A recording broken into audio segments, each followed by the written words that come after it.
హైదరాబాద్లో ప్రగతి కాముకమైన ప్రగతి వ్యతిరేకమైన హైదరాబాద్ ప్రజల రక్షణ, హైదరాబాద్ ప్రజలకు ఒక భయానక వాతావరణం మధ్య జరిగినటువంటి ఎన్నికల్లో ప్రతి సందర్భంలో హైదరాబాద్ ప్రజానికానికి అండగా ఉండే పార్టీ భారతీయ జనతా పార్టీ మాత్రమే.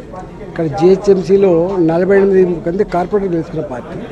ఇలా హైదరాబాద్లో దాదాపు 5 పార్లమెంట్ సభ్యులు ఉంటే 4 పార్లమెంట్ సభ్యులు ఇవాళ విశ్వేశ్వరరెడ్డి గారు కావచ్చు, మల్కాయి నుంచి నేను కావచ్చు, రఘునందన్ కావచ్చు, మెదక్ నుంచి కిషన్ రెడ్డి గారు కావచ్చు, జిహెచ్ఎంసీ పరిధిలో వచ్చేటువంటి 5 పార్లమెంట్ సభ్యులలో 4 పార్లమెంట్ సభ్యులు గెలుచుకున్న పార్టీ మా పార్టీ.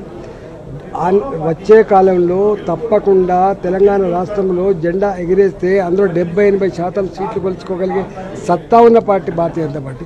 మమ్మల్ని పోటీ ఇవాళ కాంగ్రెస్ పార్టీ కానీ బీఆర్ఎస్ పార్టీ కానీ తన వైఖరి ఏంది, తన యొక్క ప్రయాణం ఎటువైపు, ఎవరికి పోటీ చేస్తున్నారో వాళ్ళకి దమ్ము తెలవాల్సిన అక్కడ ఉంది. భాజపా భారతీయ జనతా పార్టీ హైదరాబాద్ ప్రజానికాన్ని నాయకత్వం వహించే పార్టీ కాబట్టి మేము ఎన్నికల్లో పోటీ చేస్తున్నాం. ఇలా కార్పొరేటర్లందరికీ కూడా అంతరాత్మ ప్రబోధం మేరకు ఓట్లు వేయాలని చెప్పుకుంటాం. అంటే ఇక్కడ ప్రధానంగా కాంగ్రెస్ చేస్తున్న ఆరోపణ పరోక్షంగా మీకు బీఆర్ఎస్ సపోర్ట్ చేస్తుంది ఎన్నికల్లో. బీఆర్ఎస్కు మాకేం సంబంధం అండి?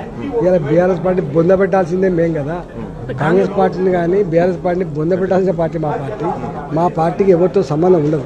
కాంగ్రెస్, బీఆర్ఎస్, ఎంఐఎం ఒకటే అనే ఒక మెసేజ్ మీరు ప్రజలకు పంపించడానికి పోటీలు నిల్చున్నారు. అంటే పోటీ అసలు ఇప్పటికే కాంగ్రెస్ పార్టీ తన నైజం 48 సంవత్సరాల తన పాలనలో, 75 సంవత్సరాల తన చరిత్రలో ఇవాళ మనం చూస్తూ ఉన్నాం. వాళ్ళ అపీజ్మెంట్ పాలసీ తప్ప వాళ్ళ యొక్క నికృష్టమైన పద్ధతే ఈ దేశానికి ఇన్ని రకాల సమస్యలు తెచ్చిపెట్టిన విషయం తెలిసేనే కదా. ఇవాళకి కూడా వాళ్ళ మీద డిపెండ్ అనేది నేను చెప్పాల్సి అక్కర్లేదు. పార్లమెంట్లో వాళ్ళు కలిసి చేస్తున్న పద్ధతే దాని సజీవ సాక్ష్యం.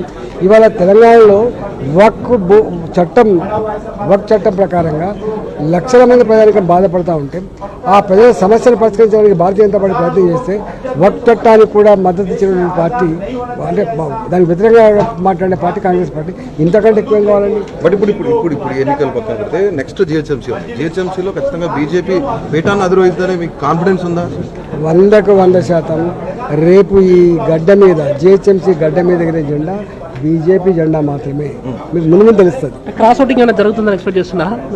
అంతరాత్మ ప్రబోధం ప్రకారం ఓటే అంటున్నాం. మీకు ప్రగతి కావన్నా, ప్రగతి విరోధం కావన్నా, మీకు రక్షణ కావన్నా, మీకు భక్షణ కావన్నా, మీకు శాంతి భద్రత కావన్నా, శాంతికి విఘాతం కావన్నా అంటే దేశ ఐక్యత అని చెప్తున్నారు. ఇప్పుడు బీఆర్ఎస్ కానీ కాంగ్రెస్ కానీ ఎప్పుడైనా మీ నేతలు ఎవరైనా అప్రోచ్ అయ్యారా? కార్పొరేట్ అప్రోచ్ కావాల్సి లేదు. మేము అప్పీల్ చేస్తాం. మా పోలింగ్లో దాదాపుగా ఎంతమంది అందరూ పాల్గొన్నారు. 2 లేరు, అందరూ పాల్గొన్నాం. 3 ఎంపీలం పాల్గొన్నాం. ఇవాళ ఉన్న కాడికి పర్ఫెక్ట్గా ఓటేసాం. Thank you.